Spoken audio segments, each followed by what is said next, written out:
What's up and welcome to another Mograph Mocast. I'm Dave. And I'm Matt, and joining us today from Maxon, the Rick Barrett himself. Hey, everybody. And Mograph is a supplement to our site, mograph.com, which is a motion graphics tutorial site with tutorials, plugins, podcasts, and other Mograph stuff. And on the show, we talk about everything ranging from motion graphics to Cinema 4D, After Effects, plugins, render engines, doing business, doing taxes, being a contractor, or working for the man. You can email us info@mograph.com. Let us know what you think about the show. Questions, comments, concerns, queries, grievances, artist suggestions, show topic ideas. We're on Facebook, Twitter, Instagram, YouTube, TikTok. Not on TikTok right now. Too exhausted to do that today. And mograph.com. Talk to us there. Send us stuff. Let us know what you want to hear about on the show. We would love to hear from you if you have just started listening, if you're a long-time listener and maybe you've never sent us anything. You know, sometimes there's people who are like, I've been listening to you for 10 years. 10 years. We haven't been on for 10 years, but that'd be weird. But people finally hit us up and you know, say hi. We want to hear from you. We want to know what you want to hear. We got Rick here today. We're going to be doing a little week wrap-up about NAB, which is... what a week. What a week indeed. What a week. Oh my goodness. Now spilling into a whole nother week. Yeah. So we had been there since the 20th because we went in early to set up and all the things. And, you know, so a week there, which in Vegas time is 2 weeks. Right. You know, because every day is one day and every night is a whole nother day. Right. So, that's a good way of thinking about it, yes. Yeah. So we had a lot of fun. Coughing a bit. Yes. There have been lots of reports coming in from NAB on Twitter and all the things, and friends, you know, getting COVID and things. And unfortunately, I did get it. I'm not going to speak on behalf of anybody else. I did as well, yes. So... But, yeah, I mean, you know, not to get too political, but I did just get my booster not too long ago, and I bounced back pretty quick. I mean, that's good. Pretty quick. So, I'm feeling good. Advil's kicking it pretty well for me, you know. Of course, this is the first time I've been able to get out of bed in 3 days. So, you know, if you're feeling like crap after NAB, just, you know, do a little rapid test or whatever. Those things are surprisingly, they show up pretty quick. So... Yeah. It took a while for mine to show up, but, you know, just figured we'd have to say something, you know, to make sure that everybody's safe and everybody just, you know, double checks. there were people, you know, I saw on Instagram a couple of people who had tested positive before NAB was even over, you know, and you got to expect that something like that was going to happen with, 40,000 people, you know, and stuff, you know, it's... Yeah. We figured it would probably happen as far as, you know, NAB show floor and casinos and, you know, all of that. Oh, geez, Joe, too. Gosh. Yep, all Joe, right. too. Wow. All right. Add it to the list. Be careful there, buddy. Vernon's good, though. That's good. That's good to hear. Good. Yeah, so let's talk about the not depressing stuff. But you know what? It was fantastic to see everybody. It really was a great time. Yeah, we Yeah. had a really good time. It was awesome to see everyone. It's been way too long. Absolutely. It felt like the old times, you know. Did. And that's the thing. Like, it's been so long since we've seen each other, and you know, it was just so great to catch up, and it just has this feel that you cannot get in person. You know. Even Discord, right? Like, Discord is fun and all, and we hang out, but man, it's just so different to meet people in real life and have real conversations and catch up. And so day one, we did what was that? Sunday we did the Mograph meetup. That was a lot of fun. Yeah. There's a lot of people there. This is probably where we all got sick. Unfortunately, day one. I don't know. The dinners were amazing. Yeah. The Mograph meetup was so great. Got to see so many people. The next day, what was that? Monday. We didn't do much on Monday. We did do recovered from Sunday. Yeah, we recovered.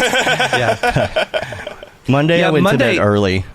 So did I. I actually left dinner early and grabbed an Uber and stuff like that. I was hating myself because, like, it's been 3 years since we had an NAB, you know, and I have gotten older in those 3 years, and you know, less able to party as late, and I was kind of depressed. I went back to my hotel, and I was like, I guess I'm just gonna sleep, because I wanted to go out and gamble. I wanted to go out and party, you know, but we did. You get FOMO even when you're there, right? Like if you go to sleep, you just everybody's out partying. Right. People just landed. He's out there at the casino. He's messaging me at 4 a.m. Bruh, where are you, bruh? It's like, dude.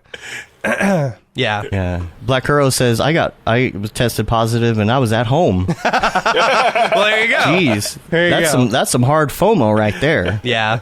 Jeez. I mean, you know, it also is. I knew NAB was like going to be right at the bottom of a, you know, like right at the bottom of the lowest point in which rates are going to start rising it's again. Go back up. Yeah, absolutely. Yeah. And so, you know, it's fine. Yeah, at least we all got a chance to see each other. And Tuesday, oh my gosh, I don't even know where to start with Tuesday. What a blur. Tuesday was fun. That was a lot of fun. That was the Beeple sponsored Mograph karaoke event Tuesday night. That was a lot of fun. Well, it started with the Maxon. The pinball. Yeah, that pinball Hall of Fame is pretty sweet. Every day live from the show floor. Right, of course. Yeah. That was an eventful day. One of my favorite things that I've seen from Beeple's Every Day. Did you see the one where it said it was like one of those inspirational posters where it had everyone pointing to like where Beeple needed to be on the screen? It said teamwork, always help out like the least talented person on the person.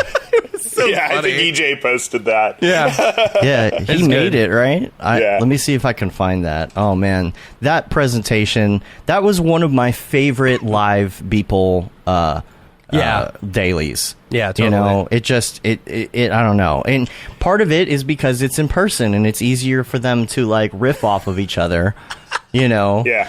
So, Chris. And part of it's just because Berdure looks really awesome with a mullet. Right. Well, that too.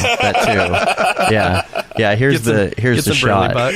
Always help the least talented person on your team.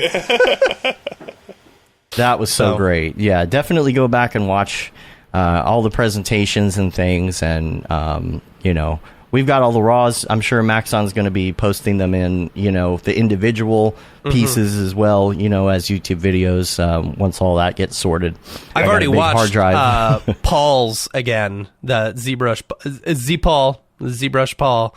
You know, I've already watched his again because it's just, you know, now that ZBrush is a part of Maxon 1, you know, we basically, you know, it's included in our subscription and stuff like that. So Dave and I actually bought Cintiqs so that we can actually do ZBrush. Yeah. We bought the same ones that we were using at the stuff.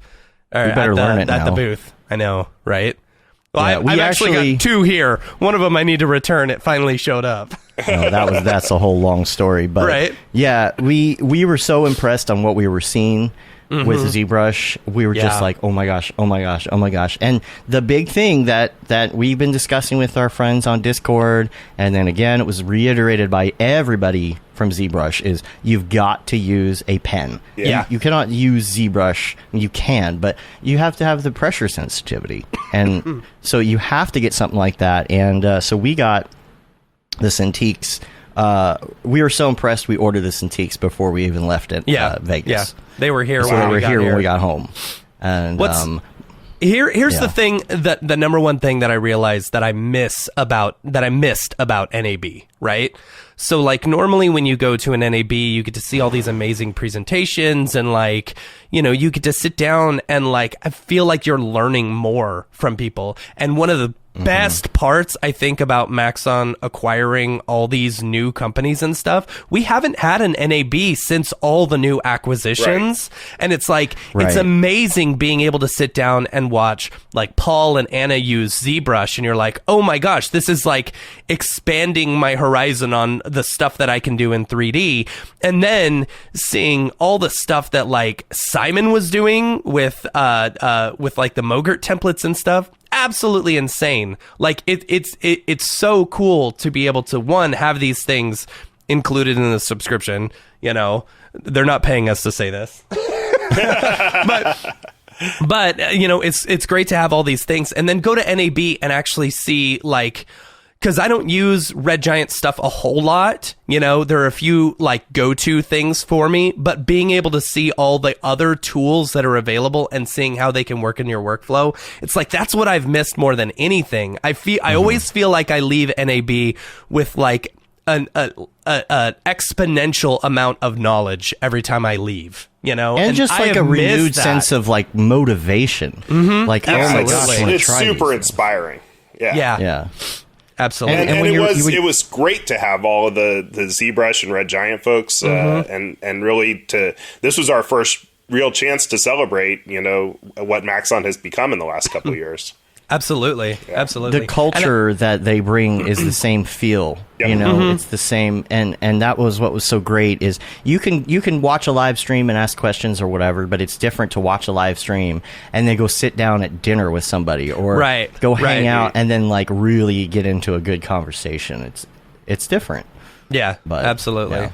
I was a little worried about those ZBrush people because, you know, you hear some things about ZBrush people.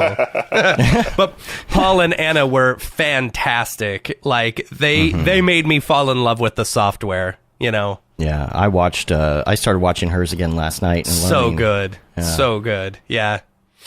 Yeah, I still have to catch up on all of them because I didn't get to watch any of them while we were there at the show. It was always nice when we would do the run-throughs before the show started because that gave me a chance to see them.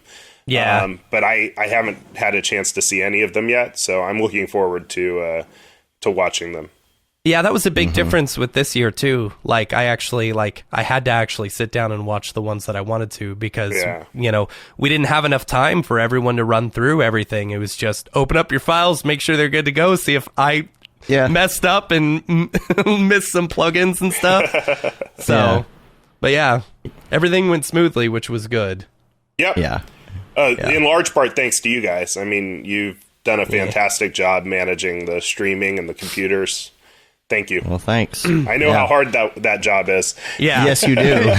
Yeah, you were mentioning, you said you made a joke or something while we were there. You're like, this is the first time I haven't had to worry about streaming like in a while. Yeah. And our joke has always been, you know, what's your stress level? Yep. Yeah. You know, what's your stress level? What's your stress level? You know, for those who don't know, Rick was the one doing the streaming years ago in the before times, and we started kind of transitioning into it. It started because y'all would bring all the gear, and it was kind of in boxes, and you know, we would set it up, and you know, y'all showed us how it was all set up and everything, and over time we came up with, you know, like more of a rack that had everything in it, and, kind of took it over, and that way you don't have to sit there and babysit a stream for 4 days. You can go do the other things you need to do. So which is fantastic for me. And the on the Cintiq thing, here's what I did for the Cintiq thing, by the way, because I'm notorious for, and I'm sure everybody else feels this way a lot of times too, want to get into something and I go all out. You know, it might be the ADD in me, but go all out and you know, buy something, get ready to do a thing, and then just kind of gathers dust a year later, you know. And so it's like, okay, well, ZBrush is part of the package now, so I have no excuse. And but you have to have the pen, so you got to get the Cintiq, and if you're gonna get the Cintiq, you're spending money on it, you know. So what I've done is, knowing myself, I'm like, if I just get this thing and I only hook it up when I'm going to do ZBrush, I will never hook it up. Right. So I literally have, you know, like, here, look, like you can see in this shot. You see right there, right there. Yeah. I set up my creation station so that I have no excuse. Like, I can sit down there. I got a second keyboard, you know, a USB splitter. I bought more HDMI. So, like, it's always sitting there on. Like, I can just sit and model anytime. And you need that path of least resistance when you're I've got mine like right here, but it takes up a lot of space on my desk. You know, I would like to move. I it's like if I want to use it, I would need to put it center and stuff like that. But I don't know. I've been so exhausted the past few days. I've been in bed for the past 3 days, so I haven't had a chance. Hey, this is Dave. I just wanted to stop for a moment and thank our sponsor, Otoy, the creators of Render Network and, of course, Octane. But I don't have to tell you that. You know who they are. You see the results of their render engine all over the interwebs, and we're very grateful that they're supporting what we're doing at Mograph.com, from this podcast to Mograph TV to events like local meetups and Camp Mograph and all our community building efforts. We can't wait to show you what's in store, all thanks to their support. Go check them out at otoy.com. Now back to the madness. I want to talk about the all the new stuff in Cinema 4D as well, and then and then after that maybe we can do a little dive into some of your background and some Maxon history. Yeah, sure. I have some notes. I don't have all my notes with me. We kind of slapdash this together, considering how we're feeling, but. I did have some stuff written down. Where is it? I know I just saw it this morning. Let's see here. I might have accidentally deleted it. Whoops. This makes for good audio, doesn't it? But let's go over it a little bit. Yeah, you guys already mentioned the biggest news, which is that ZBrush is now included in Maxon 1. Yeah. There was no change in price. So that's just extra value for all the Maxon 1 subscribers. And like you guys mentioned, the beauty of that is that it means that people can start to explore the entire Maxon toolset. And of course, we've already done some things to make everything work together better. That's certainly going to be something that we're going to be focusing on moving forward, is tying together all of the connections so that you can move smoothly from application to application. Things like improving GoZ and things like that are very high on our list moving forward. And then sharing technology. I mean, we've already shared technology in a big way by taking Z-Remesher and putting it directly in Cinema 4D S26. Yeah, dude. When we were watching... Yeah, like Paul last doing Wednesday the stream. Before we left. He was doing the stream, and then I was like, okay, so the new booth is amazing, and I had the genius idea in order to hang a TV in the back so that we could all watch the presentations or play Mario as well as play Mario Kart. But yeah, so inside the booth, so that the presenters who are sitting in the back waiting to go can actually watch the presentations, from what the computer's doing, which was great. So I'm sitting in the back and I'm watching Paul do his presentation, and he goes from this organic mesh and he hits Z-Remesh, and there was an audible moan from me because it was with the amount of actual redoing topology that I have done myself and seeing it just done instantly with the Z-Remesher. Yeah. Oh my gosh, that was pleasurable to watch. Yeah. And to know that it's there now, Yeah, it really is amazing. And I've been using it a lot with the volume modeling workflow. So 100% that from when y'all introduced volume modeling, I thought it was a great idea, but I hated how messy the mesh was. Now with Z-Remesher, it's a thing of the past, man. Yeah, I couldn't polymodel a mesh that good. Right, exactly.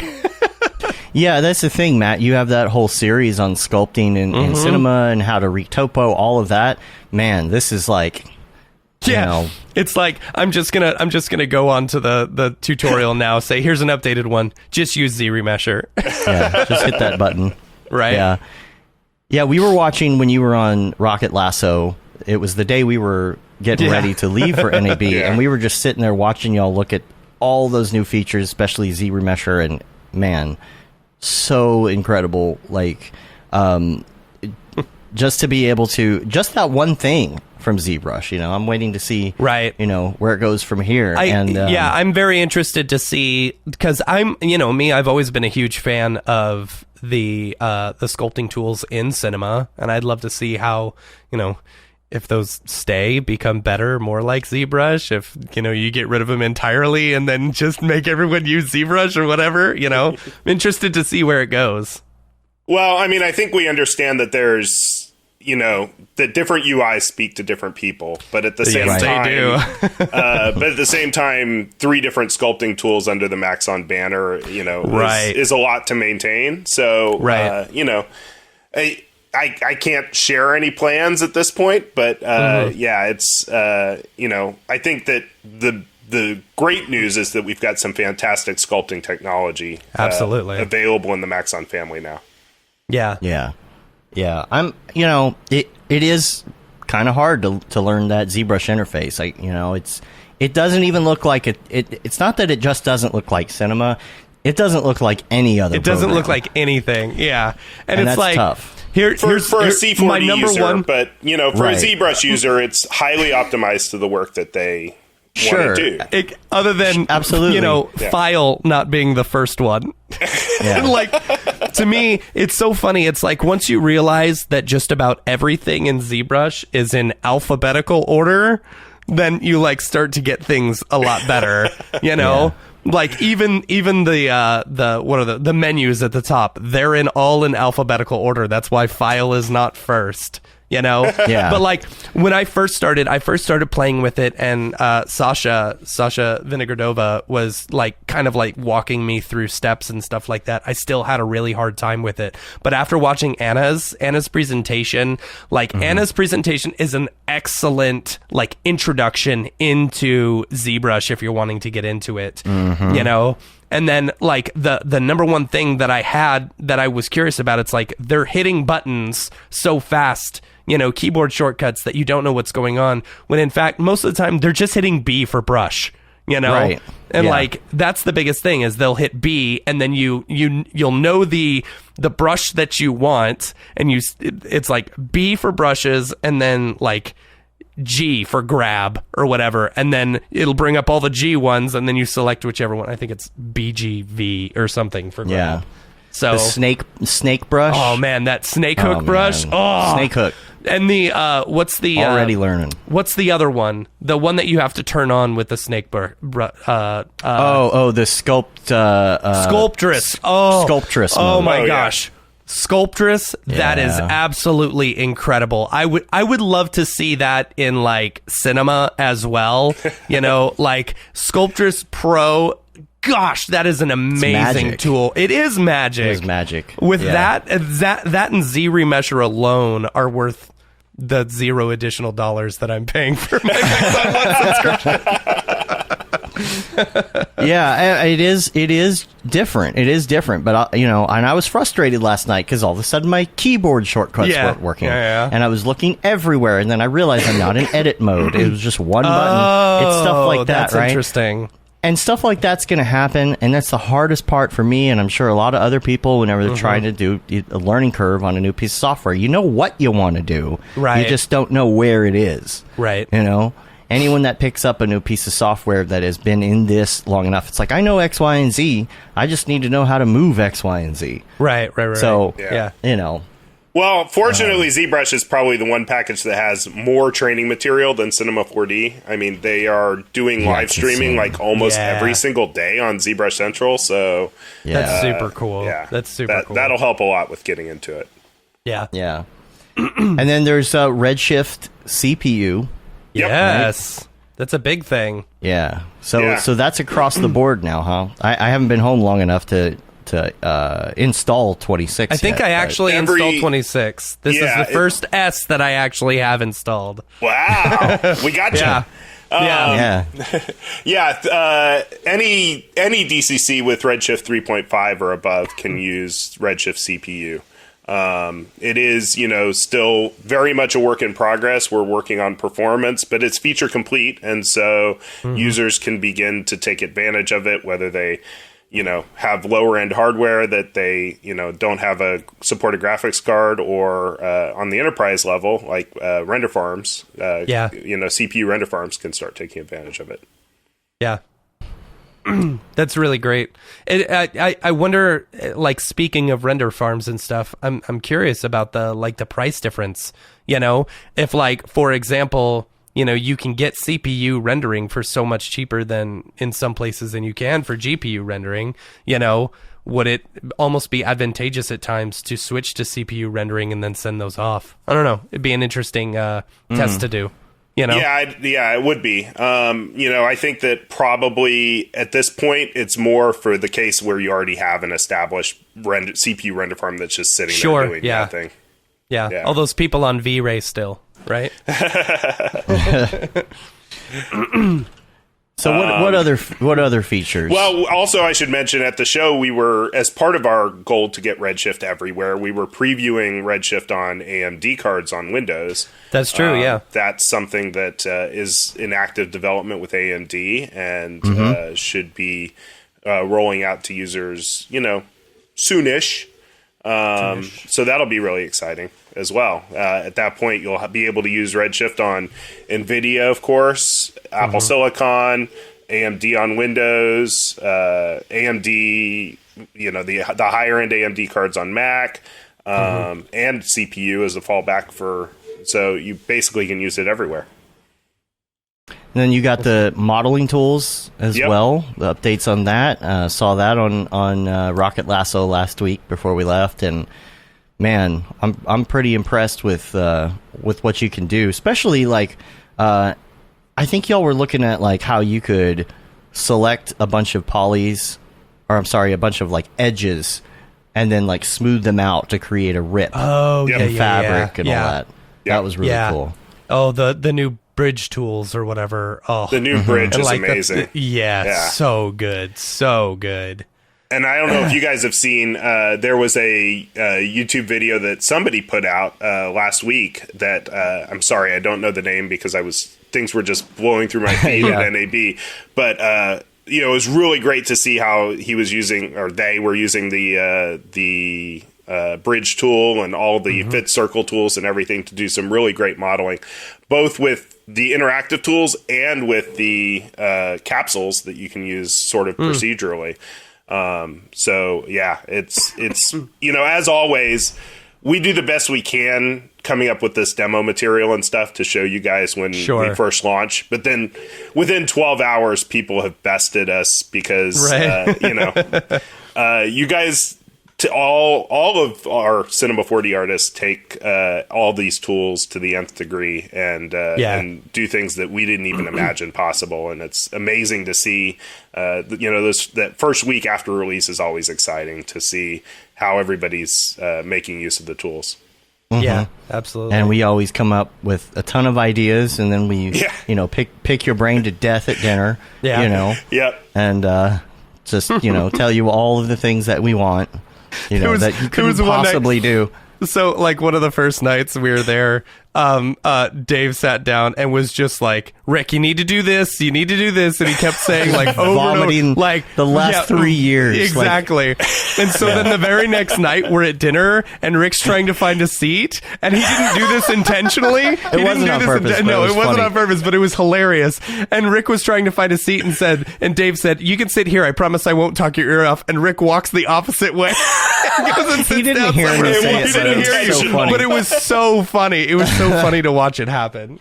But also, I tried to be intentional at these dinners to not sit with the same people every single night because David had his shot and he did. He had me almost to himself because there was only 6 of us at dinner that night. But that's right. I was cracking my knuckles. Right. Here we go. But then the next night I grabbed a different group of users to chat with. Yeah. But that is what's so great about it, is that when we go to these and the people that make the software are there and we can sit down at dinner with them and talk about what we like, what we don't like, all of that. That's the point, right? Because that's the community aspect of it that helps everybody get better.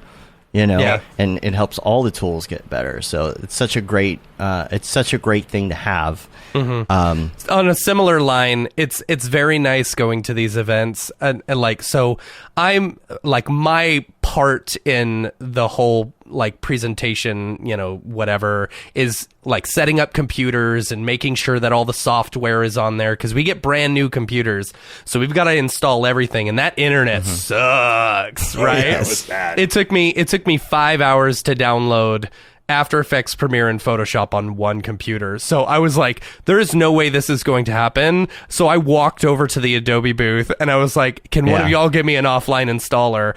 You know, and luckily someone was there who could give me an offline installer, which was great. But like knowing all these people in all the different like softwares, like, oh, I needed Sapphire. So I walked over to the Boris, table and I was like, hey man, I need Sapphire. Can you get it to me? Yep, there you go. And if only I had known, only I had known that Revision Effects was there, because we spent a bunch of money on their software. I didn't know that they were actually there.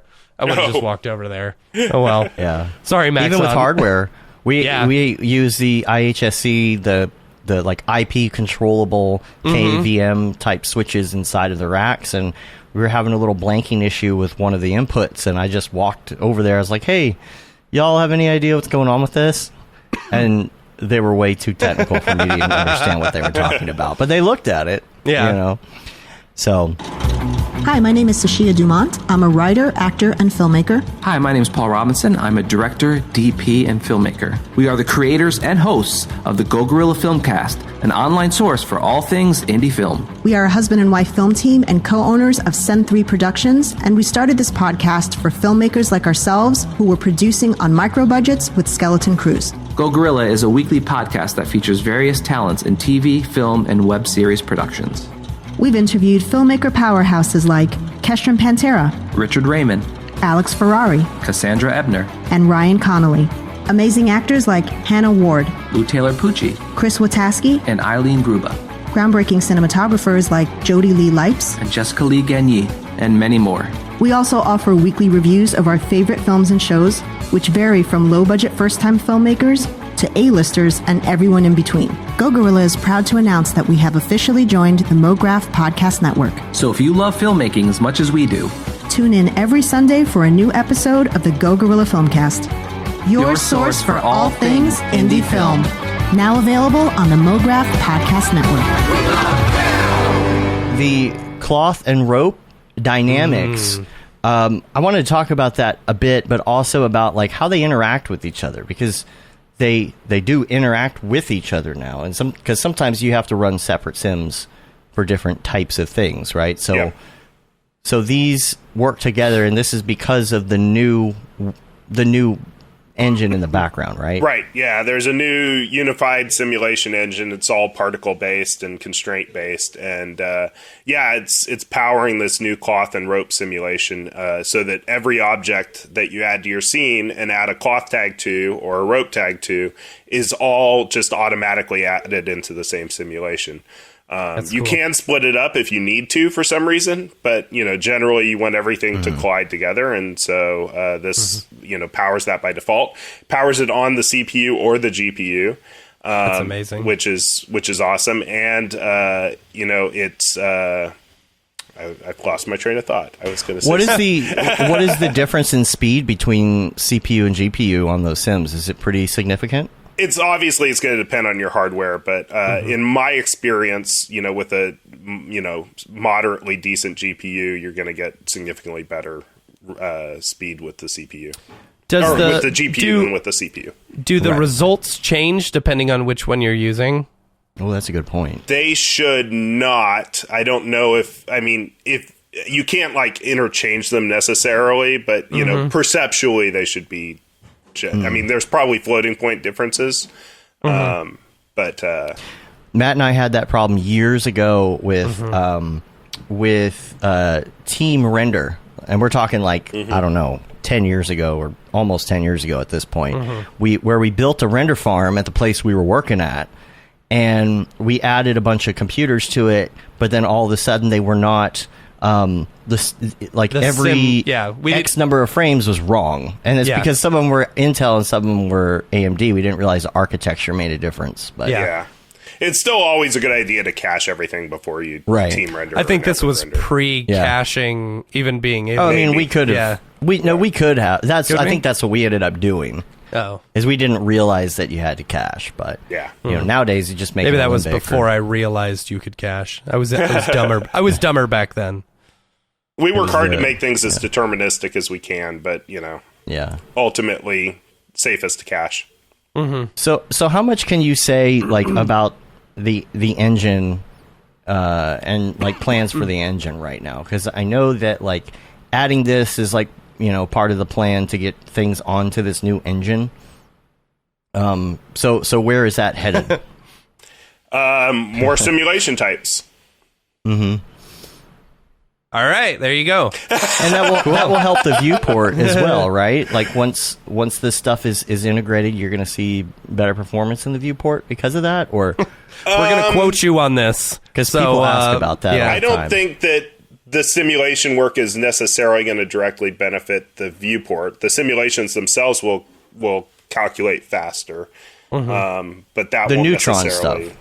The neutron stuff, yeah, that's kind of a little bit of a different topic, but yeah, you know, obviously with neutron, we're continuing to work hard on it. We've taken a lot of feedback that we've been getting, and we're kind of working on, you know, the plans to address that.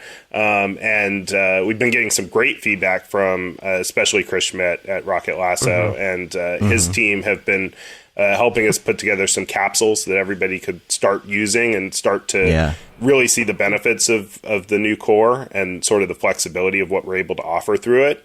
And he's in the process been providing us with a ton of great feedback that we've been incorporating into some of it's actually already in 26 and then into the future product plans. Cool. And EJ was commenting on the edge to circle. We didn't mention that with the modeling tool. That's a big deal. You wouldn't think, but that like making a circle, it's kind of been a pain in the ass lately, you know, up until now. Well, he mentions it for characters, but between that and the poke polygons, I think those two are really great for product viz types, product design type stuff too, you know, because so many times you need to cut holes or make knurled surfaces. So yeah, those modeling tools are amazing. Yeah. Tell us about the task manager. This is what I've heard the least about so far. I'm not sure I understand exactly what it is and what it does.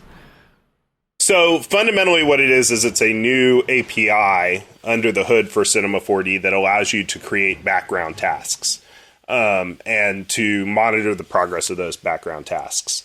And then we created the task manager so people would have visibility on that. Connected with that was we started moving some things into that API so that some things could happen in the background that weren't happening in the background before. The most obvious one is file open. So when you're opening a file, normally you could only open one file at a time, and you would have to just sit there and wait for it to open. And that was especially visible with CAD files, because CAD files can take 30 minutes to open sometimes. Because parsing those NURBs into polygons is crunchy business. So love that. So now you can the file open dialog allows you to choose as many files as you want.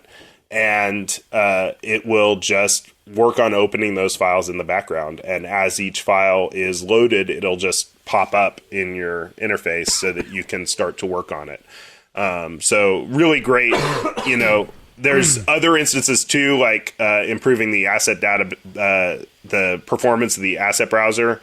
Lots of little places that we found that we can move things into background tasks or make them more, you know, exposed as background tasks. And that way, you know, we can help you to keep working creatively without your work being interrupted. Yeah. Vernon says, we need per frame external cache. I think that's referring to that thing he was working on last week. But Vernon, you should talk to Rick about that. That was an interesting one. We'll introduce you. Sure. Yeah. And I was also going to ask you about, like, okay, let's say, does this task manager help you cancel when you do something stupid? Like, I've done that before where I've accidentally put the wrong value into something and I freak it out. Will that help me cancel when I hit the wrong button? You know, I'm not sure. Theoretically, what happens there is that the programmers actually have to, and this is even pre-task managers, the programmers have to actually put a sort of a line in the code that says check to see if the user has tried to cancel. And they can only put that so often, because it actually slows the process down to check if the user has tried to cancel. And so what usually happens when you guys get caught in one of those things like that is just that you're waiting for the next time that we hit that point in the code. And, we're always, people will provide us scenes and we'll find, I guess it's worth putting an additional check for cancel, here. So we're always working to improve that. But generally, if you just mash escape, it should cancel eventually. But yeah, there's always opportunities to put in more cancel checks. Yeah. Interesting. We just have to be judicious about it. That's something I like about the new After Effects, where it's showing what's doing certain things, what's taking the longest to render or whatever. The sort of heat map thing that they've got there now. Yeah. Because sometimes I'll have a really, really big scene or something, and I'll need to just maybe turn a couple things off, fix something, turn it back on, because it's just super complicated. And I'm like, okay, well, which thing is slowing it down the most right now? That kind of thing would be cool. Because I do just go nuts. Now we're with getting my into, scenes. hey, Rick, it would be great to add to what would be cool? Let's go back to talking about the new features. Right. But the thing that I always do is I'll do some sort of accident, like I'll put, a bunch of uninstanced objects in something, like a million of something, and I'm like, oh boy, what did I do? What did I ruin this time? Or you'll be doing voxels and you'll do like 0.001, and you're like, no, I meant 0.01. Dang it! Didn't mean to do that. Just gotta wait for that next round of escape. Yeah, it's usually my error. But did we cover all the new features? Is there anything else we want to hit? I mean, there's some smaller ones that I think are really exciting. We've got the variable font support in the text spline, improved SVG support. There's some spline stuff in nodes that's going to power, some additional capsule stuff. And then we kind of mentioned Redshift CPU, but there's a whole lot else that we did in the Redshift realm of things, like better viewport previews, import export of FBX and USD, of Redshift materials with FBX and USD, and default texture size, right? Yeah, that's one of my favorites because I get tired of going in and changing that on every single texture. So we finally changed it so you can make a default. Yeah. Because that, honestly, what was that, like, what was it set to before? Like 256. 256, okay. Because, as computers have gotten better and have more VRAM and such, that number has kind of stayed the same over the years. So, One of the coolest things that y'all implemented is the automatic updating for when you switch over from standard to Redshift. It automatically changes all the default lights and the default cameras and stuff automatically to Redshift ones, which is really rad. Yeah, and I know there's been a number of people who have said that they missed the Redshift menu, but I mean, I think once you work for a week this way, you'll be like, why do I have to go to the Redshift menu for these things? Right. That was me with 25. Like, I was hesitant because of the whole UI overhaul and stuff like that. But it's like after a week, like, it doesn't matter. It doesn't matter. Like I'm so used to it now. Yeah. I said that a couple times, I think, on the show, but I was just so hesitant, because I was in the middle of projects and I was just like, I don't have to learn this. And then, like, it literally took 30 minutes and I was like, oh. I've downloaded S26, whether or not I actually use it for a project until, our big project's over. That's another thing. You may get me with Z-Remesher. I may be at one point where it's like, I need to use that Z-Remesher. I'm going to go into 26. Yeah.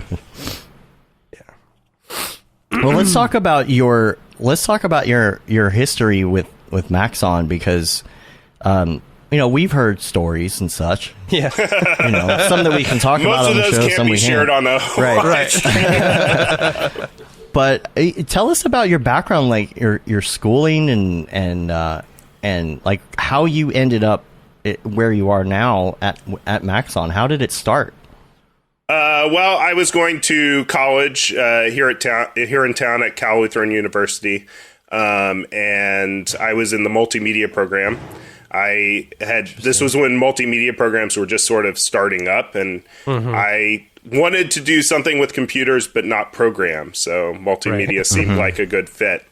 And so it was kind of a very self-directed program at that point, like, because none of the professors knew anything about multimedia. So they basically handed us Adobe Classroom and a book and said, have fun. And then charged you $50,000 for it. Right. Paul Babb was working for Electric Image at that time and provided software to the program because he's here in our same town. And then he was working on some freelance. He subsequently quit Electric Image. He was working on some freelance projects, and he needed help on a macromedia director project for a theme park in Minnesota, or a proposed theme park in Minnesota. And it was basically an investor presentation to get the investors to invest in the thing. And so he and I worked on that, and that project went on for 2 years because they kept needing to revise it to try and make the numbers work on a theme park in Minnesota that could only be open 180 days out of the year. Right. And so he and I got to know each other really well. And then he started at Maxon US, said, hey, come on over. I started doing marketing and support stuff, built the first Maxon US website. At that point, we had separate websites for US and German, because it was like that for a while, though, wasn't it? It was a different world. Like, there wasn't, it wasn't quite the World Wide Web just yet. Right. And so... kept on working through marketing and support and operations and picking up sales calls and kind of doing a little bit of everything at Maxon. And then, but Maxon was always very regionally siloed. So Maxon US was kind of just the support and sales and marketing arm for the US. When Dave McGavran started as CEO, he kind of broke down those regional silos and said he wanted people to do the jobs they did, or the jobs that they were suited for, regardless of where they were located. Right. And so I moved over to product management, which is, I think really a great fit for me because I love talking to customers and getting feedback. I love contributing to the marketing and communicating to users. So, it's kind of that's kind of where I got where I am. Had you used, like, what other 3D software had you messed with back in the day? Like, well, to totally date myself, I had some very painful time with Electric Image 2.8 and 2.9. And then I had used Cinema 4D version 5, and then also in the program, I tried to, we used Maya as well. But again, it was all, we didn't have instructors who were teaching these things. So it was all, based on tutorials. And I think that's one of the reasons why I've always valued, online tutorials and what they offer, because even in a instructional setting, I was using them to, to figure these things out. Yeah, and back then there was a lot of books too, Like I worked a lot in Infinity, Specular Infinity, back in the late 90s, and it was all books, because obviously you didn't have any internet to fall back on. Or if you did, it was still like in book form. Like you could load a web page and it would have some images that would load eventually and, show you the step-by-step on how to do something. It's just an amazing thing that's happened with video on the internet in being able to learn stuff like that, because as a kid, that's all you could do. I mean, teachers didn't even know what to do. Yeah. So all of my teachers at the Art Institute were just failed people at the Art Institute from the Art Institute. So tell us about the touring, though. When you were first doing the Maxon events, Obviously, it wasn't a giant booth like it is now. Yeah. Yeah, I mean, it was, the early events were largely Paul and I doing the setup, and you guys are prompting me to tell the story of loading his station wagon up. Yeah. Yep. The early Mac Worlds, we would load his station wagon up with all of the supplies for the booth, the booth itself, as a matter of fact, and drive up to San Francisco. It was so overloaded that the wheels were hitting the wheel wells every time we got a little bit of a bump. It was kind of scary in a way, and not just because Paul was driving, but I kid. But then we get up to San Francisco, and we would drive the station wagon right onto the show floor. One time we showed up, and Paul and I are very hands-on people, as you guys know. Absolutely. And so dealing with the labor to get the booth built is kind of frustrating sometimes. And so we one time we pulled right onto the show floor, and they were on dinner break, and so we just started unloading the car. We got everything in our booth. They're still on break. So we just start building the booth, and we basically had the whole thing built by the time they were done with dinner break. That's funny. Them unions, though. Yeah. Unions. I will say, like SIGGRAPH in Vancouver, they are much more. Oh man, they're great. Pleasant to deal with than they are in Vegas. As long as you don't mind wearing an orange jacket the whole time. I'm all right with that. I'm all right. Orange vest. Hey everybody, it's Nick here from Grayscale Gorilla, and welcome to Grayscale Gorilla Plus, your all-in-one membership to everything you need. You get award-winning plugins. You also get instant access to an entire library of drag-and-drop materials, as well as access to hundreds of high-res HDRIs. Install and download it all. And of course, you get our entire library of Pro Cinema 4D training. Grayscale Gorilla Plus, everything we make for everything you make. And they have the bagpipes too. The bagpipes. SIGGRAPH always has the bagpipes. Yeah. It's tradition. Yeah. It's for almost those who don't sad. know, when SIGGRAPH closes the show, they play bagpipes, and they play them incredibly loud and increasingly loud to get all of the non-exhibitors off the floor so that the exhibitors can start packing up. Yeah. It is kind of like almost sad at the end. They're playing Amazing Grace or something in the bagpipes, and you're just like, tear. Yeah, it's over. It was fun, y'all. And I'm guessing SIGGRAPH is happening this year. COVID That's permitting. my understanding. Yeah. Yeah. So looking forward to that. I think it's the second week of August. Yeah. Cool. Yeah. Are you coming to camp this year? Yeah, have they made the decisions on to be determined? We have sponsor tickets, as you guys know. Yes, and last time, after a bunch of us came back from camp, a whole bunch of people from Maxon were like, "I would have liked to go." I have a feeling there's going to be a bit more competition for the camp tickets this year. So we'll see. I'm hoping to come. Yeah. Are there any new shows that are starting to happen that you're looking forward to go to? You got NFT shows and stuff now too, right? So yeah, that's more Paul and Matthias at this point. I can talk about the product side of things, but I'm especially with not being in the office, I got more information about the marketing stuff in the last week at NAB than I've gotten all year. So right. Okay, so going over to the product stuff. Oh, great. No, it's okay. It's like... You know what I'd like? Yeah. No, it's... So say... What determines what becomes one of the first things that you work on, Or has there ever been a point...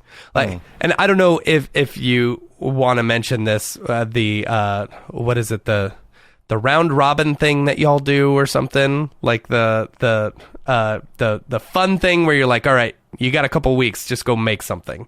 I can mention that. Or also, like, what determines, like, is there ever been a point where someone's like, you know what would be really great? This. And then you're like, you know what? That is great. Let's do that. Let's make that top priority. You know what I'm saying? Yeah, and that's kind of the formula for it. So what Matt's referring to is we have innovation weeks where after every release, typically, we'll have a week where the developers kind of get to go and do something without any real guidance. They kind of get to choose. And it's great because a lot of times the best ideas come from, them and their, the research and side and things that we wouldn't have even thought of yet. That's been, we've just started doing those in the last couple of years, and I think it's been incredibly valuable because we've already seen some things come out of that. The background task and the task manager is one of the things that have come out of that. The improvements that we did to the Vamp tool that came out in 25 SP1, that was an Innovation Week project. So it's, developers will sometimes choose to improve an existing tool or explore a new technology. And we're seeing some great results from that. I've already seen a few peaks at the Innovation Week that happened 2 weeks ago now, and some good stuff coming. And I think there's even more that I haven't seen yet because we will do our review of that in another few weeks. To your larger question and how we decide, I mean, it really is a combination of company strategy and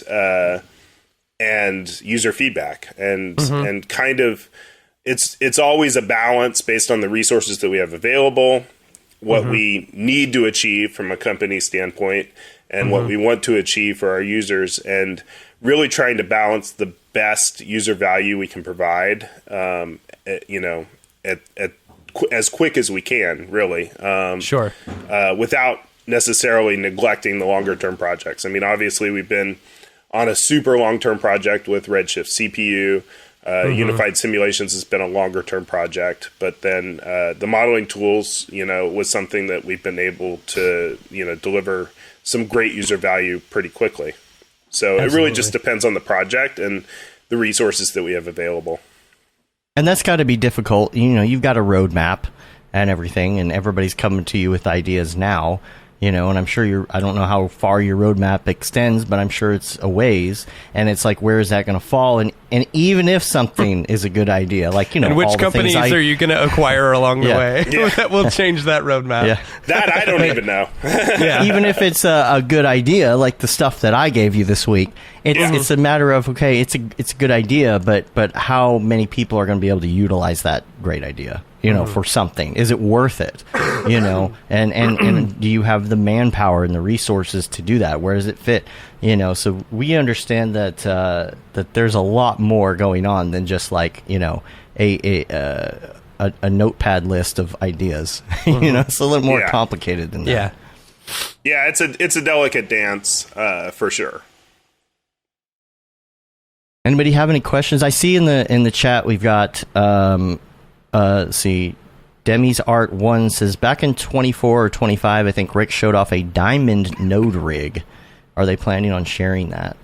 I don't know what that is. I had created a procedural primitive around a diamond. I'm not sure, actually.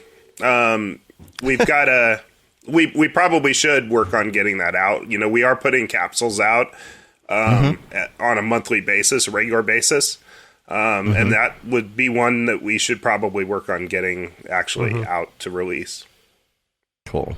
I think the addition of the asset browser that you guys introduced a couple updates ago has been great. It's really nice to not have to download all that stuff ahead of time and have it, Yeah, and that is a fundamental part of our strategy. I mentioned the company strategy stuff, and delivering assets on a regular basis to our subscribers without them having to download them, without them needing a full feature release, and not just static meshes or materials, but actual procedural assets like we're delivering with the Rocket Lasso graph and grid FUI capsules, that's definitely a big part of our strategy right now. Yeah, that's cool.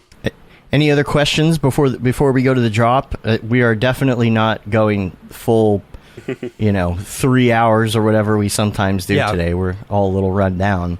We'll see if anything else comes up here. Any other things y'all want to hit on before we do that? I'm very excited about ZBrush. Very excited about ZBrush. Me too. Yeah, we all are. Yeah. I can't wait. I just have to find the time, but I'll try.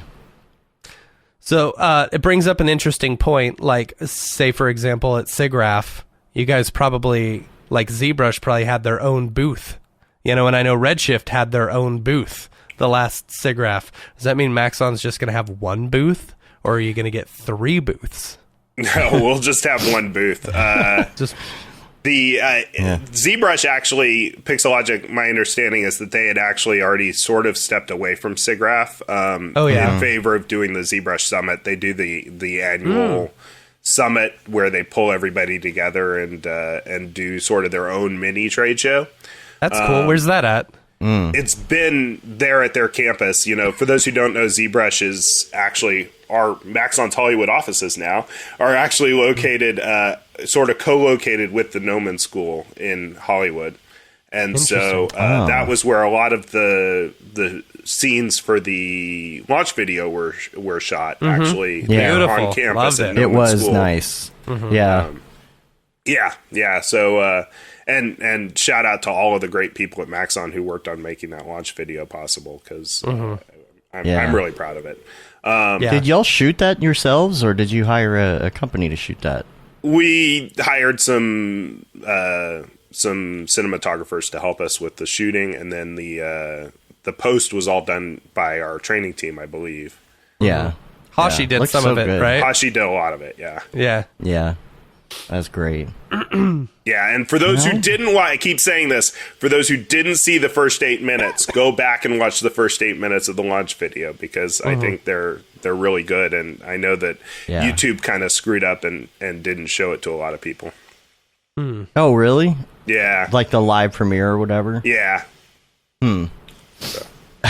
Is it the definite release date for R27? Already talking about R27. I can't tell you anything about R27. A little early for that, but yeah.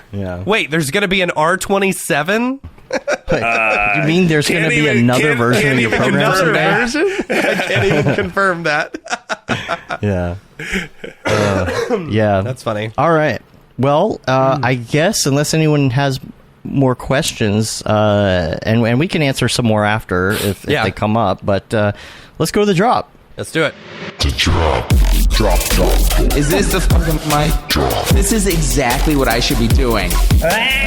What's up, and welcome to this week's episode of The Drop, your weekly source for all things NFT and crypto art, as well as upcoming drops by notable people in the Mograph industry. I'm Matt Milstead. Joining me, as always, is Dave Koss, and joining us this week from Maxon, Mr. Rick Barrett. Hey, y'all. Let's go into this week's drops. There's only a few of them.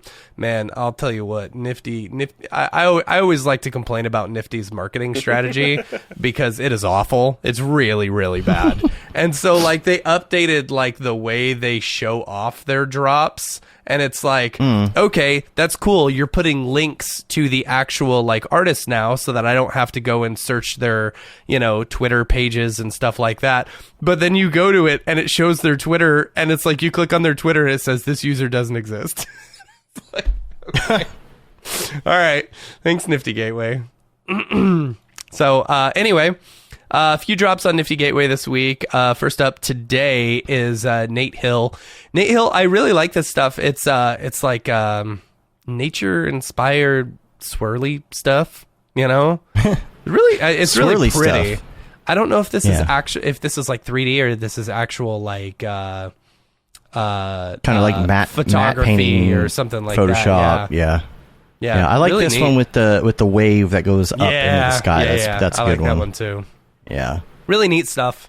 Very interesting. Haven't seen a lot of stuff like that, but yeah. So that's today. Then on the 3rd, Say Adams is doing a drop. I don't have like what his drop looks like. Oh, this is interesting. Yeah, I like this. Say Adams has been like a big. He's done a lot of work for like Beastie Boys, Run DMC, Public Enemy, a lot of like the hip hop style stuff. I really like it. Yeah, I really like. I like these collages with like the old. Right. Yeah, it's pretty cool. Pretty neat. Yeah, speaking of Beastie Boys, we didn't mention the fact that Mixmaster Mike showed up to the karaoke party. Yeah, that was fun. Yeah, it was funny. Like I introduced myself to Mixmaster Mike, and I was like, "I'm sorry if this is rude, but can I get a selfie with you?" I was like, yeah, he was very cool about it. Completely shameless. I am 100% shameless. Yeah, but you shouldn't feel bad about it because he was there to get a selfie with Beeple. Oh, he was? That's hilarious. Yeah, he posted it to his Instagram. That's so we all funny. do it. That's so funny. The hilarious thing was when we walked out to the valet after the party, and the valet was like, "Dude, did you guys know Beeple was here today?" Like, yeah, dude, that was our party. Wow, that's crazy. Like, he is so mainstream that way. And oh my gosh. We should also mention tonight. Yeah, it's tonight. Tonight, yes, Monday the 2nd. Monday the 2nd of May. He will be on the Tonight Show starring Jimmy Fallon.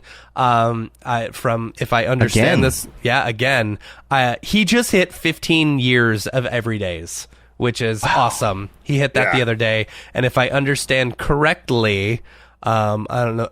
Whatever. He told me this, and he was probably drunk at the time, so he didn't tell me not to share it. So he will be doing his Everyday live on today's show, I believe.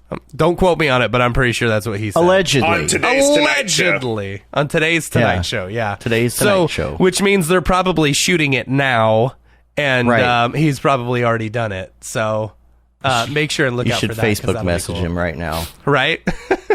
You get that render done? I hope he's on in the early segment, because if he has to post... Well, I think he's going to be on throughout, right? But I would assume. Doesn't it ends after midnight? Yeah, but they're recording now. They're recording it like probably right now. But is he going to post it before he finishes it on the air? I don't know. Rev's giving me Rev would know. Yeah, Rev's giving me the shaka. The inside scoop. Yeah, I'm assuming. We always joke about that because Winkleman will just tell us a bunch of stuff. Yeah. And then Rev is like, "Oh, I can't tell you that." I can't tell you that. Yeah, Rev's so funny. It was so funny. We were hanging out at, it's really weird having like, a friend who is so incredibly rich and is like schmoozing with all of these like insanely like famous people and stuff like that. And it's like, he's just to be a fly on the wall has been just to be a fly on the wall, absolutely. And we're walking from Topgolf over to the Tropicana because we're like, the whole reason we're walking there is because all of us wanted to play cheap craps. We didn't want to pay $25, and so we're walking this multi-millionaire world famous artist across to the Tropicana. He's like, "You guys are gonna get me killed." I'm walking along the street, and I said, "All right, tell you what, you walk away from the street. I'll walk next to the street. So if someone, I'll be your if someone hits us, it'll be me first. I will protect you." You were his people guard. I was his people guard. It was so funny. But yeah, it was great hanging out with him. It was great seeing him. And the stuff that oh my gosh, he was showing me some pictures of his new studio. I don't know if I'm allowed to talk about it, which I won't, but I am very excited to see, all the stuff that's coming up. I want to go see it. Rev's like, "Don't talk about it. Don't talk about it. Don't talk about it." That's just anyway. Sometimes it's hard to remember what you've been NDA'd on and you haven't. I've only signed an NDA with Maxon. Friendier, everything, Friendier, everything else. Anyway, what else you got? Yeah, okay. So on the 4th, which is Wednesday, Reinhard Schmid is doing a drop. Dave, if you can click on the picture, like that picture is a very ugly picture, but if you look at some like the little fish piece and how it's like broken up into all these individual gold pieces, I think that's the type of stuff that they are selling, the pieces. The stuff at the bottom. No, the stuff like top left, like that fish thing. Okay. Like I think that's the stuff that they are that there is going on in the collection, which looks very pretty. Rev with the lip sealed thing. That's good. So yeah, that's it as far as Nifty Gateway. That's all they've got for me. It's just a shame because like there's so many good drops that happen at the later part of the week that they just don't post. And I don't know why. Yeah, like we didn't know that Ryan Talbot's drop was that week because they didn't advertise it. Right. So yeah. Anyway, there was that big for Ukraine drop just last week. Yeah. Right. Yeah. Bottles. I think we for did. Ukraine We did or talk something. about that. I think we talked about that one. Yeah. Andy and yeah. So let's see. Maker's Place. I believe it's tonight. Leeds United. Speaking of Ukraine. Yeah. The soccer team. Here in America, we call it the soccer team. The football. They're doing a shirts for Ukraine. So limited series NFTs to aim to raise funds for the Ukraine humanitarian appeal. They're signed. Yeah. How does one sign an NFT? I don't know. So that's pretty cool. I mean, they're no West Ham United, but it's for a good cause anyway. So you and Simon, go at it. I mean, he's a Crystal Palace supporter, so I just can't get it behind anything that Simon does. We did find out that Simon and Phil like played at the same pub at some point. Yeah, back in the day, they both played in separate bands at the exact same pub. Yeah, which is so funny. Yeah, and also I think Phil went to see his band play at. Oh, really? Point. Yeah, that's funny. That's what I like to say. All of us motion designers are just failed musicians. The other thing I wanted to bring up was the chair controversy. Chairgate. Oh yes, Chairgate. This is a good thing that you should bring up. Yeah, I think it's good to bring this up because everybody's been asking these questions, so long story short, I guess there's a drop that happened. It was on Nifty, I believe. And it was this chair, and all it was literally like this chair from Turbo Squid. Yeah, with minimal changes and stuff like that. So they just took it, they put it up against a white cyc wall, and they were charging for it. And it's like, that's not cool. It gives actual digital artists who are building their assets, or at least doing more with the purchased assets, gives us a bad name. It's like, here's the problem with that. It's like, it's a dilemma of, what defines pornography. Yeah. And a lot of people are like, oh, I know it when I see it. Right. What's nude art and what's pornography, right? It kind of goes along that line. At what point is taking, different assets or kitbash assets, at what point does it become okay? Like, what if there were two chairs? Turbo Squid. Right. You know what I mean? Or what if there were 50 different chairs? Okay, well, maybe you were doing a piece on chairs and you bought all those models for that reason, and then that has some sort of a meaning to it. There's no definite anything. And one of the questions, too, is when it comes to licensing, I haven't looked, but I don't know how Turbo Squid works with that. Yeah, I don't know how they do either. What would you consider being licensed to use in an NFT? I would assume that if I bought a model on Turbo Squid, that I have the right to use it in anything for that. And I know there's different licensing there, depending, but like, yeah. I would agree with that because, like, I think the limitations is that you're not selling it in like a downloadable pack or something like that. That you're not redistributing the actual like 3D model, But I could be. I mean, that seems to me the way it should be, But still, it's like to just the problem becomes take a model like, and that be the only thing and do minimal things to it and then charge hundreds of dollars for it is not cool. We know how the sausage is made. Yeah, and your average, which there are not a lot of your average like people out there who are not in this industry. I feel like a lot of the people besides these Uber collectors are still in motion graphics. Let's just say, your average Joe wants to buy an NFT on Nifty, and they see that. They're not going to know. Yeah, they're not going to know anything about that. They're not even going to understand what the problem is, right? And so it's up to us, I guess, as a community to, not set higher standards. But set standards, yeah. Not financial advice. Not cool. Not financial Do your own advice. research. Allegedly. Asterisk. Void where prohibited. Right. So, but anyways, what's the interesting thing that came out of that? Like, so the guy pulled his, they pulled their drop, on Nifty, but then someone actually went and bought that exact same chair and then did a render of it and posted it on like Super Rare and sold it for like $30,000. Really? Yeah. Wow. Yeah. Did you not watch that whole video that you sent me, Dave? That's Wait, how it which ended one? up. It was the one that you sent me about the chair. It's on TikTok. I must have. Man, the last couple days have been kind of a haze, so maybe I forgot that part. That's funny. Yeah. But yeah, I was trying to find the original link, Dave, and I guess that's what it was. Yeah, you sent it to me. Yeah. I'll put it in the notes. It's a very interesting TikTok that talks about it. So I was trying to find a picture of the chair. Oh, yeah. I don't know where it is, but that's where it was. I'll find the TikTok and I'll put it in the show notes.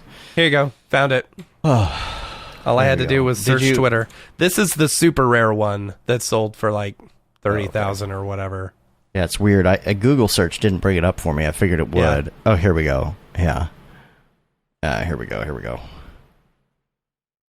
See, there it is. By me. Yeah, Sketchfab for $35. Oh, it was Sketchfab. That's right. Now, is this a GTFO? GLTF or whatever. GLTF. Yeah. No, this is an animation. Oh, so wait, I think the original.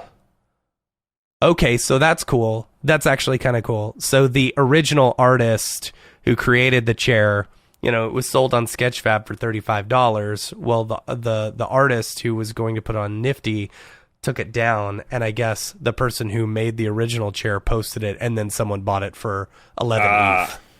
Which is good. That's cool. That's good. Yeah. That's good that the original artist is making money. So Absolutely. Yeah, it's going to be tough. It's going to be, the next 10 years or so. It's just going to be... it's the Wild West. It's going to be the Wild West. That's what I was looking for. Yeah. Yep. So, it's going to be interesting to see how that plays out. And what plays out with some of this AI stuff that I've been seeing. DALL-E 2, and I'm on the wait list for DALL-E 2, and how that's going to affect... it's not going to get rid of our industry completely, but, you can't imagine if a client came to you and said, hey, I need an orange bear sitting at a table drinking coffee. Right. I need a still shot of that, and you can just tell AI to do that. Nobody has to make it anymore. So, it's a dream right there, right? Never have to actually do any work anymore. Yeah. Come on, Rick. There you go. First, tell everyone. Before everybody's onto it, you can just advertise your services and just go to DALL-E 2 and bust it out. The problem becomes when they say, hey, can you move the table to the left a little? Right. Yeah.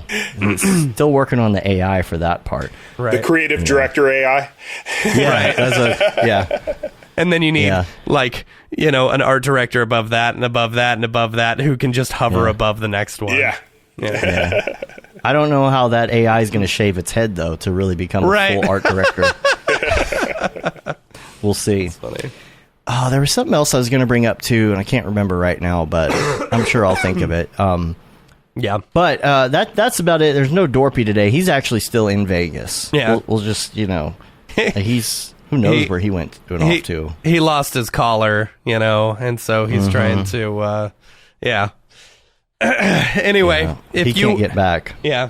If you or anyone you know is doing a drop, reach out to us, info@mograph.com. We'll show it on the show, especially our friends who, have drops on Nifty who don't tell us ahead of time. I'm looking at y'all, So... they don't need it. They're gonna get they'll get bought. Oh, we should mention the David Ariev. Yes, Ariev's piece. Congrats to him. He sold a piece in, I believe it was was it Hong Kong or was it? I don't remember where it was. Yeah, somewhere for like $275,000, which is very cool. So congratulations to him. Yeah. You can pay your taxes now. The taxes. The taxes. The finger thing means the taxes. Yeah. Yeah. So, yeah. Cool. All right. Well, let's get out of here and go back to the regular show. Drop. Is this the fucking mic? This is exactly what I should be doing. Right. And we're back. Does anybody else have any more questions? I thought I saw one at one point, but I'm going back through it here. I'm Anything very tired. else? I'm going to take a nap. Yeah, I think you should. I got a couple of jobs I need to finish first, and then I'm going to take a nap. And I need to do all of our budget stuff. Ugh. The budgeting. You gone for like 9 days, and it's like all the budgeting, and like I had to redo all of Notion this morning for our project that we're working on. That took me like an hour. That was fun. So I think. Demi's Art says I miss C4D tech demos. Is there a reason we don't get any? C4D which tech demos though? I mean, I thought that's what I'm not sure what they're talking about there. I mean, there's the stuff at the booth. There's the 3D motion show. Mm-hmm. That's back in full force, by the way. And there's going to be one of those again in a couple weeks, like 3 weeks when Jags is here, actually. Which we're looking forward to doing that too. We might do some, might see us posting some stories and stuff. We'll eventually have some. We do have some interviews from NAB that we'll be posting later on. That you can check out. Watch Mograph TV for that, and I'm sure you'll see them come across and see some other things on there. Maybe replays of some of the NAB presentations, and Jags will be here in a few weeks, and I think we've talked about this briefly, but we're going to be learning everything Rococo. Yep. And we've got a suit. He's got a suit. Barton's got a suit. We're going to go to Already Been Chewed and learn all the things. Sam from Rococo's coming in. He's going to teach us all the things. So any questions that we may have, if anybody would like to come hang out with us in Dallas for that, just let us know. Yeah. What'd you send me, Matt? What'd you send me? So Jags just did a vlog of him presenting at NAB. It's a really cool video. I think everyone should watch it. Yes. Yeah. I love the stuff that Jags is doing. Like, I'm so jealous of like the amount of time that he has in order to actually do this, or how much his energy level in order to get that stuff done. Right. Just wait until you have kids, Jags. Just wait until you have kids. It was so funny. I was in the ready room at the booth, and Jeff Greenberg walks in, and the two of them going back and forth on Premiere editing tricks was pretty fun. That's funny. Yes. That's really fun. Boy, the amount of energy with the two of them combined. Yeah. Wow. That's a lot of energy in one room. That's funny. Alex asked, how does NFT art come into play for people who don't have a following? I've been out of the loop for NFTs for a while. When it first became a thing, it seemed to only be for the rich and Instagram famous, and it kind of is now. Kind of still is. I mean, the thing is, it's the same thing that Beeple said, in his 10-year or whatever. Sit down and do the work. If you want to become NFT famous, you got to just sit down and start making NFTs, And just put that stuff out. You're not going to get NFT famous by hoping that it happens. That's why we don't have any. This is why I have not sold an NFT in a while. We've been doing client work for the last 10 years. Yeah. This is why we don't have an updated demo reel, because it's all NDA too. You're right. Yeah, and Ryan Elliott says, just wanted to shout out the Maxon training YouTube page. So much awesome training on there lately. There's a lot. Yeah, there's a lot.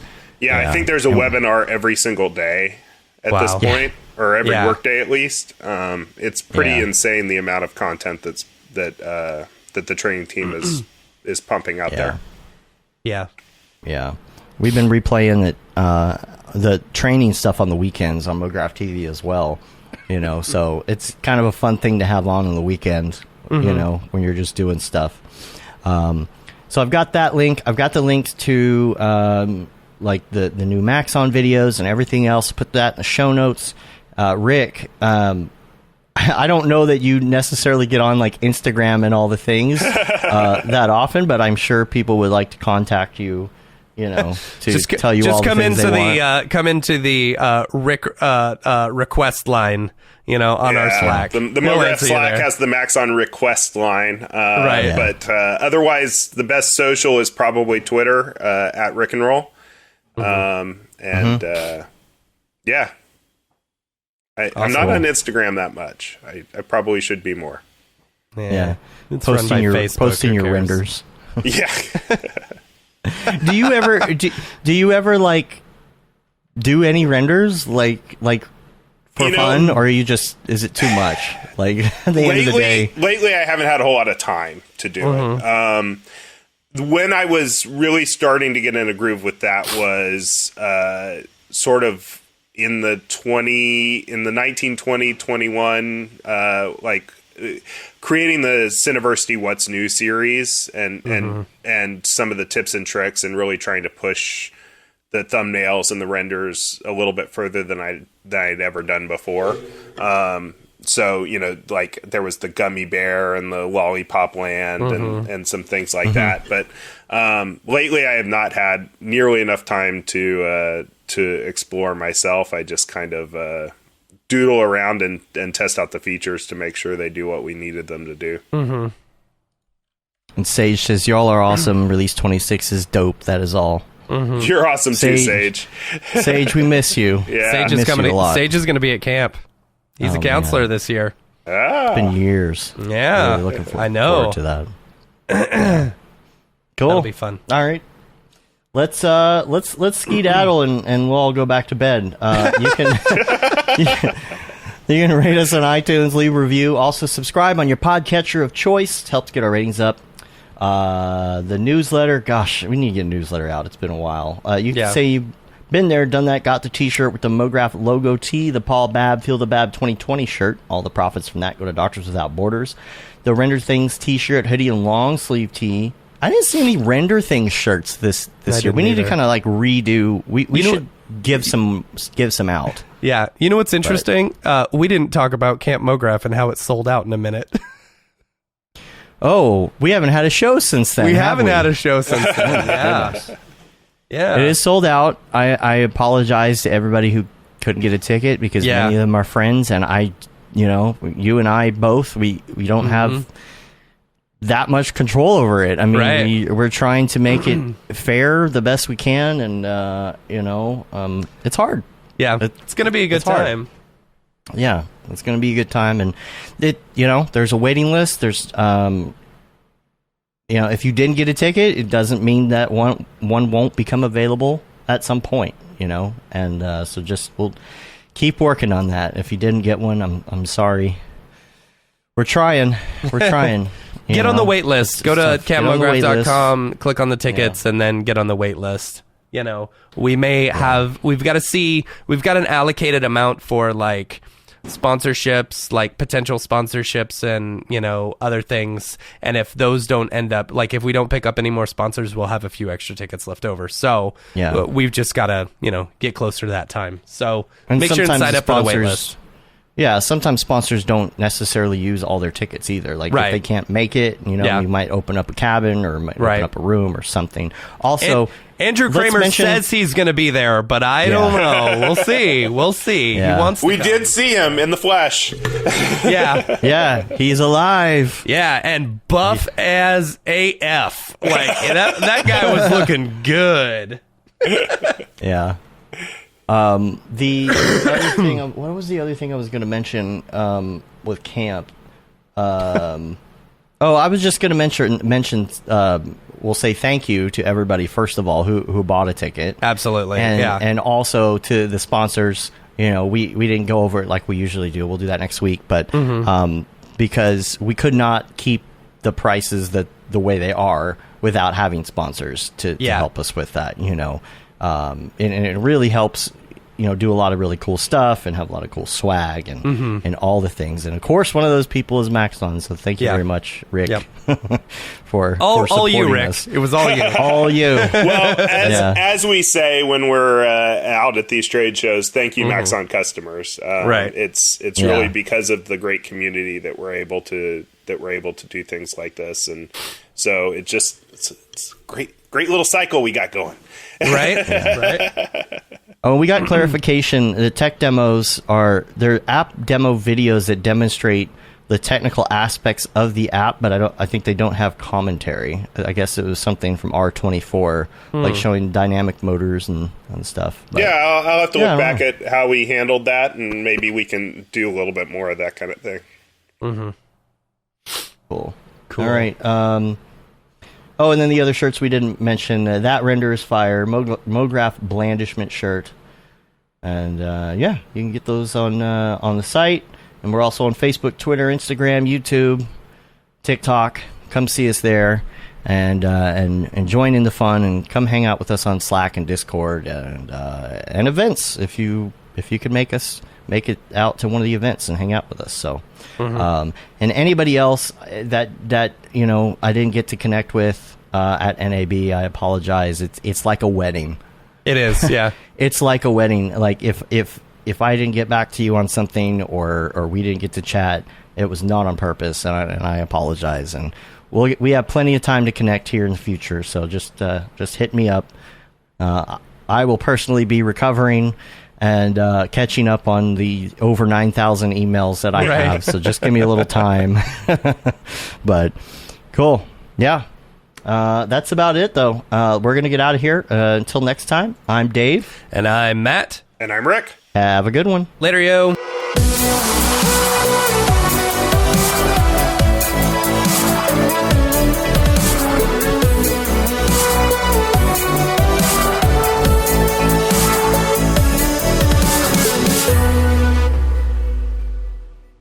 It's pretty good, I guess. Mograph.com, an online resource for motion graphic artists. Start your week with the Mograph Podcast. Industry news, interviews with your favorite artists, and terrible humor. Watch live shows and interviews from Mograph events like NAB, SIGGRAPH, Half-Res, and local meetups. Our Mograph Talks feature live demos and motivation from artists all around the world. Sometimes you gotta make stuff that you're not gonna put on your reel, and I'm not here to judge. What if Rick and Morty show up for the countdown at midnight? That's where I peaked in life, in my career. We gotta stop this thing, Rick! It's gonna kill us all! Hear from the people that create your software, design your render engines, and artists that are changing the face of modern motion graphics. You get that render done. Yeah, you better frame what?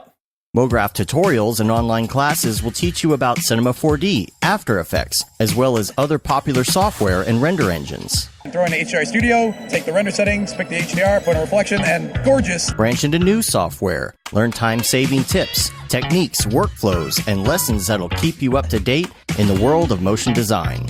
Oh, brother, those are some of my favorite elves. I love projects that scare me. When our art director comes to us and asks for something that I had never done before, man, it gets me pumped. Join the conversation in our live sessions. Check out our plugins, or join the hundreds of daily active users in our Slack channel for technical help, advice, contests, or just to joke around. Real nice banana. Yeah, that's so funny. All right. I'm going to live forever. Subscribe today and get the latest updates on our YouTube and other social media channels. Take all your dreams and just do it! We don't care how you get here, folks. Just get here. Subscribe to Mograph.com.